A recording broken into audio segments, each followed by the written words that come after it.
যতই কোরআনের কথা বলি, যতই হক কথা বলি, বোঝার চেষ্টা করে না, উল্টা সবল মারতে আসে। কথা বোঝেন? কথা বলেন। যখনই হক কথা বলি, কোরআনের কথা বলি, এই তো আমার বাপ দাদার কথা না, আল্লাহর কথা।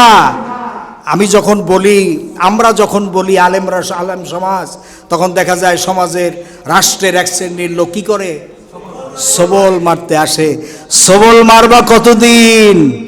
যে কয়দিন হায়াত আছে এর উপরে। আর যখন চিৎপটাং হইয়া খাটিয়ার উপরে শুয়ে থাকবা সোজা হইয়া, তখন আর সবল মারতে অপেক্ষা করো।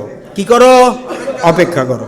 আল্লাহ তাআলা কোরআনে কারিমে বলেন, ওয়ালা তামশি ফিল আরদি মারহান ইন্নাকা লান তাখরিকাল আরদা ওয়ালান তাবলুগাল জিবালা তুলা। আল্লাহ রাব্বুল আলামিন বলেন, ও বান্দা, তুমি আমার এই দুনিয়ায়, এই পৃথিবীতে অহংকার করে চলো না। তুমি এমন শক্তিশালী হও নাই যে লাথি দিয়ে আমার জমিন ফাটাই দিবা, অথবা তুমি এমন লম্বাও হও নাই যে আমার পাহাড়ের চূড়া ছাড়াই গেছো, এমন লম্বাও তুমি হতে পারো নাই। সুবহানাল্লাহ বলেন। সুতরাং অহংকার করা যাবে যাবে না, নিরহংকার হতে হবে। মাটির মানুষ মাটি হয়ে যেতে হবে। আল্লাহর বান্দা কারা?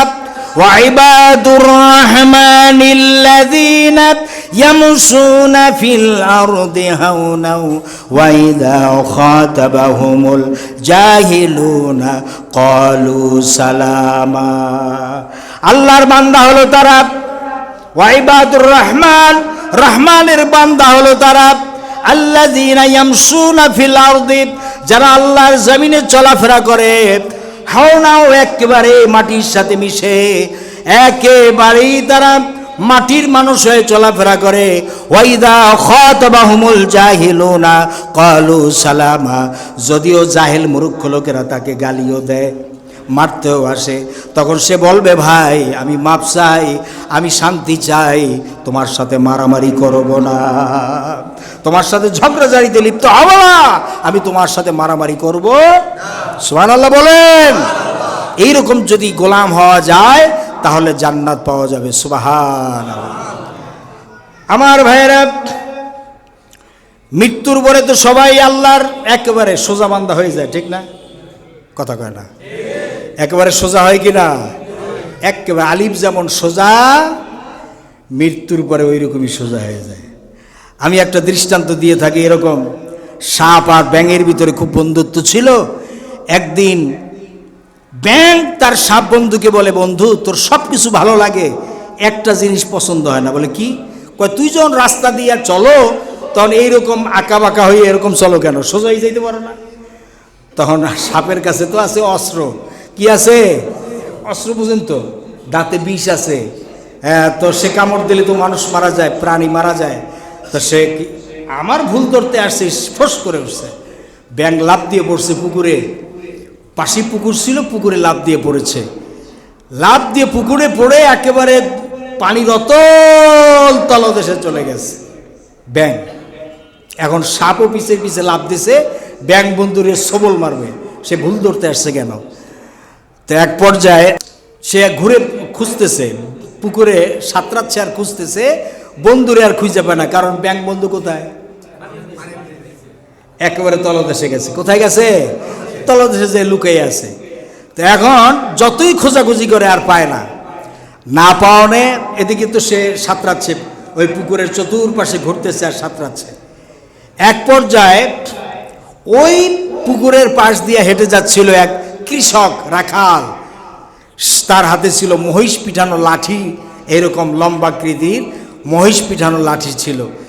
সে গ্রামে জানেন যে কারো হাতে যদি লাঠি থাকে আর যদি সামনে পড়ে সাপ, তাহলে উপায় আছে?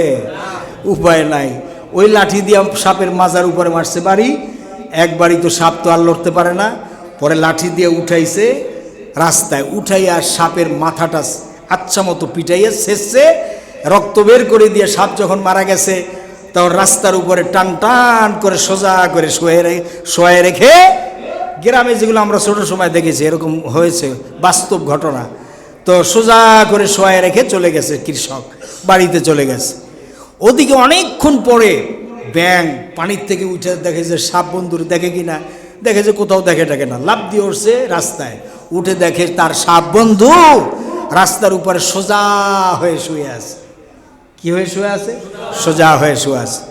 তখন চিন্তা করলো যে এত সোজা হইতে কইলাম, মনে হইল না, আমার সবল মারতে আইলো, আর এখন হঠাৎ করে সোজা হয়ে শুয়ে আছে, ঘটনা কি? তো সে লাফ দিয়া ব্যাং বন্ধু সাপ বন্ধুর কাছে এসে দেখতেছে যে লড়ে চড়েও না, ব্যাপারটা কি? মাথার কাছে গিয়ে দেখে যে রক্ত পড়তেছে, ঝরতেছে।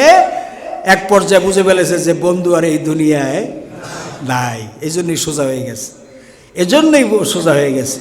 তখন ব্যাং বন্ধু বলল, সাপ বন্ধুকে বলছে, বন্ধু তুমি যখন জীবিত ছিলে তখন আমি তোমাকে বলেছিলাম তুমি সোজা হও। কি হও? সোজা হও, সোজা হয়ে চলো।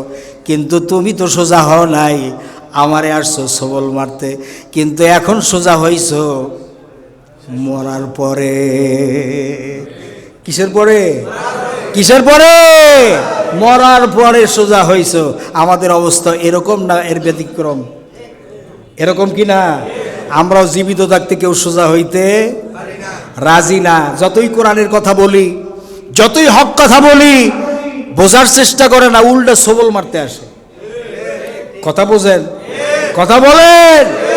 যখনই হক কথা বলি, কোরআনের কথা বলি, এই তো আমার বাপ দাদার কথা না, আল্লাহর কথা। আমি যখন বলি, আমরা যখন বলি আলেমরা, আলেম সমাজ, তখন দেখা যায় সমাজের, রাষ্ট্রের এক শ্রেণীর লোক কি করে? সবল মারতে আসে। সবল মারবা কতদিন? যে কয়দিন হায়াত আছে এর উপরে। আর যখন চিৎপটাং হইয়া খাটিয়ার উপরে শুয়ে থাকবা সোজা হইয়া, তখন আর সবল মারতে অপেক্ষা করো। কি করো? অপেক্ষা করো।